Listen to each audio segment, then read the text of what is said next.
events that don't undergo major change. And obviously, if you are committed to excellence, the way Curling Canada and its member associations are, every time you do an event, you take a look at how that event has gone, and you try to make it better every single time. So it's been actually a pleasure to step into this role, and Canada is a number one player in this sport. So, first and foremost, what you want to do is you want to keep your high performance athletes at the very top. The good opportunity related to that, though, is that these are role models. These are people that Canadians admire. They think that they support them. They want to go out and see them well. And I think some of the bigger opportunities are to get young people or people my age who haven't curled very much in the past re-engaged in the sport or engaged in the sport and get broader participation. I saw some amazing volunteers here today, and I thought, that's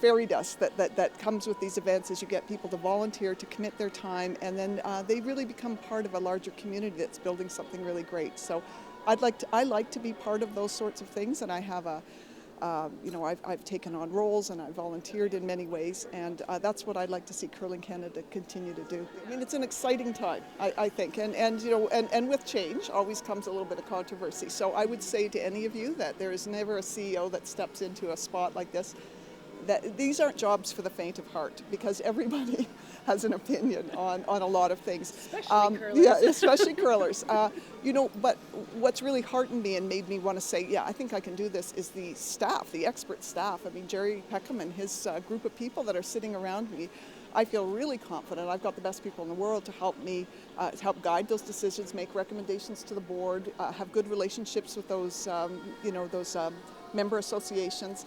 And if change needs to be made, we should be doing that together as a community. But that I've got the right people around me that are going to be able to advise me. So yes, I'm very, very much up for growth and development and change if that's what's required. And it looks like there are places that's happening, and I'm really happy to be part of it. So part of it is exposing curling to not just younger people. So younger people, it's important because we're all into healthy, active lifestyles, but there are many, many groups of people. I'm 52, and I told people I was starting with curling and I was going to be taking curling lessons. I've had like 8 of my friends put their hand up and say, I've always wanted to try that, let's do it. So I think that there's lots of ways of getting people at all different sorts of levels involved. I think there are many people in Canada that maybe traditionally in their background, their town, curling wasn't a big deal, and we've got to think of ways to bring it to them. It's a great community, and I think once you're involved with it, I think if you show curling some love, it definitely shows you love back. And I think people are going to have a good relationship when they get to know it better.